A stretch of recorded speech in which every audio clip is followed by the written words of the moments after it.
안녕하세요. 지체장애 발표를 맡은 김민우, 김민정, 김시윤, 박혜린입니다. 목차는 다음과 같습니다. 지체장애의 정의에 대해 설명하겠습니다. 장애인 등에 대한 특수교육법 시행령에 따르면 지체장애인은 기능 형태상의 장애를 가지고 있거나 몸통의 지지 혹은 팔다리의 움직임 등의 어려움을 겪는 신체적 조건이나 상태로 인해 교육적 성취에 어려움이 있는 사람입니다. 여기에서는 지체장애와 뇌병변 장애를 구분하지 않으며 학령기 학생의 신체 기능적인 특징을 바탕으로 그들의 제한으로 인한 교육적 접근에 의해 정의합니다. 보건복지부에서는 지체장애를 신체적 장애 속 외부 신체 기능의 장애로 유형을 지으며 절단장애, 관절장애, 지체기능장애, 변형 등의 장애로 구분합니다.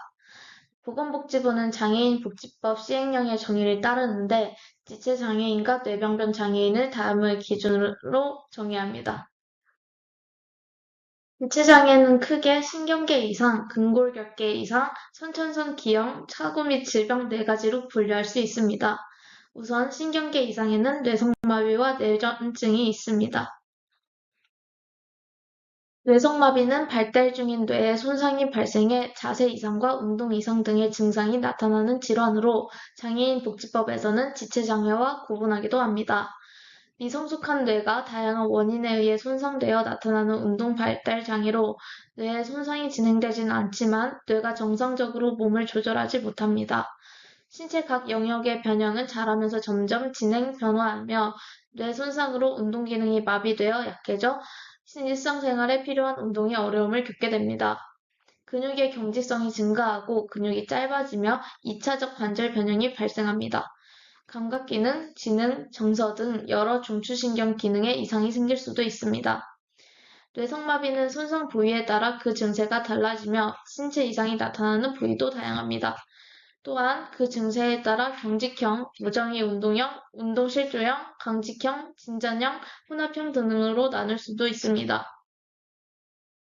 뇌성마비는 단위성으로 20%가량은 정확한 원인을 알 수 없지만 시기에 따라 산전인자, 주산기인자, 산후인자로 구분할 수 있으며 종류에 따라 선천성 뇌기형과 미성숙한 뇌의 신경학적 손상으로 나눌 수 있습니다. 산전인자의 경우 태어나기 전 모체 태내에서 문제가 발생하는 경우입니다. 하혈성 뇌병증이 뇌실 주변의 백질 연화증을 초래하고 하지를 지배하는 피질척수에 손상을 입혀 하지 경직성 양측마비가 생길 수 있습니다. 또한 임신 전 풍진이나 매독 등의 바이러스 감염, 방사선 노출, 약물 복용 및 영양 부족이 있습니다. 주산기 인자는 아기가 태어날 때 발생하며 핵황달, 저산소증이 있습니다. 산후인자는 전체 원인의 7%가량을 차지하며 황달, 독성 물질에 의한 노출, 소아시절 두부 외상, 뇌염, 뇌막염 등의 감염, 뇌종양 등이 있습니다. 선천성 뇌기형은 임신 초기에 뇌가 정상적으로 발달하지 않아 신경세포가 제대로 이동하지 못하여 발생합니다. 정확한 뇌기형의 원인은 알 수 없지만 유전질환, 염색체 이상, 혈액 공급 장애 등이 관련된다고 추정됩니다. 미성숙한 뇌의 신경학적 손상은 임신 중, 분만 전후, 출생 후에 발생한 뇌의 신경학적 손상입니다. 임신 중, 분만 전후의 산소 결핍, 뇌출혈, 임신 중 어머니의 알코올 또는 약물 섭취, 분만 손상, 낙상, 교통사고 등에 의한 뇌상성 뇌손상, 심한 황달과 저혈당 등 대사성 질환, 뇌염, 뇌수막염 등의 신경계 감염이 있습니다.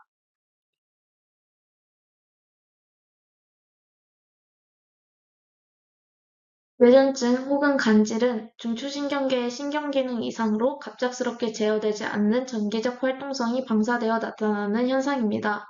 뇌에서 비정상적으로 발생한 전기파가 뇌조직을 타고 퍼지는 과정에서 경련성 발작을 일으키는 질환으로 몸의 전기적 질서가 깨져 뇌신경세포가 과도하게 흥분하고 흥분된 부위에 따라 의식의 변화, 경련 등 다양한 증상이 일어납니다. 대뇌반구의 한 부위에서 국소적으로 시발되는 국소형 발작과 중추신경계에 제재된 중심 부위에서 시발되어 동시에 대뇌반구로 퍼져 나타나는 전신형 발작으로 구분합니다. 뇌성마비 아동의 약 50% 이상이 발작 증세를 보이고 그중 약 10%는 후에 뇌전증으로 남습니다.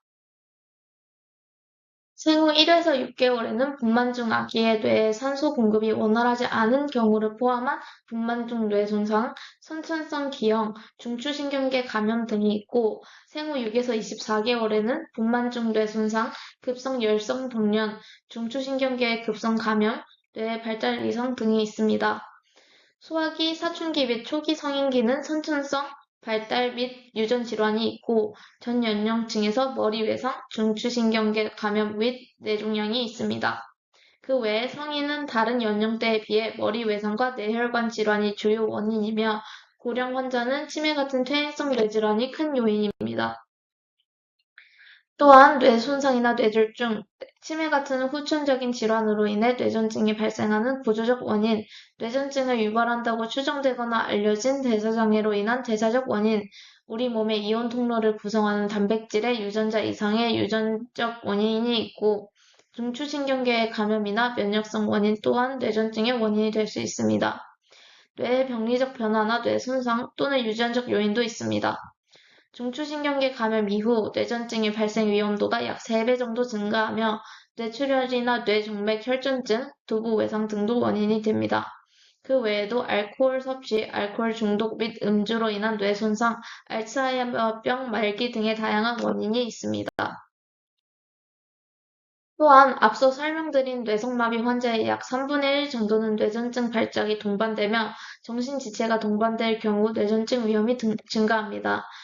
열성 경련 환자의 5% 정도에서도 향후 뇌전증이 발생하며 15분 이상 발작이 지속되거나 부분 발작에서 24시간 이내에 발작이 재발하는 경우 신경학적 이상이 동반된 경우 뇌전증의 발생 위험이 증가합니다.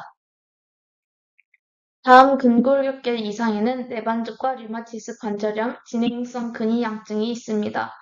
뇌반죽은 발바닥이 안쪽으로 향한 위치에서 구축이 된 상태로 발가락 관절이 밑쪽으로 굽어져 고정된 천족 위, 발끝이 안쪽으로 굽은 내전 위, 발바닥의 중앙이 비정상적으로 높은 요족 위 등으로 구분합니다.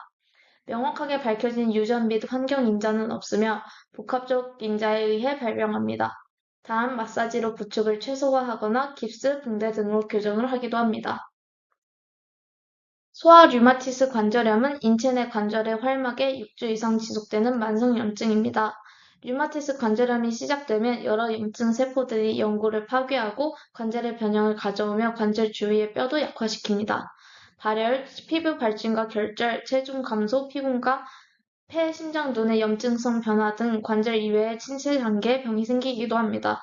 고열, 피부 발진, 내부 장기에 염증이 나타나며 어린이 관절염의 약 10%를 차지하는 전신형이 있고 5개 이하의 관절을 침범하며 어린이 관절염의 약 50%를 차지하는 소수형은 다른 소아관절염보다 더 어린 나이에 발병합니다.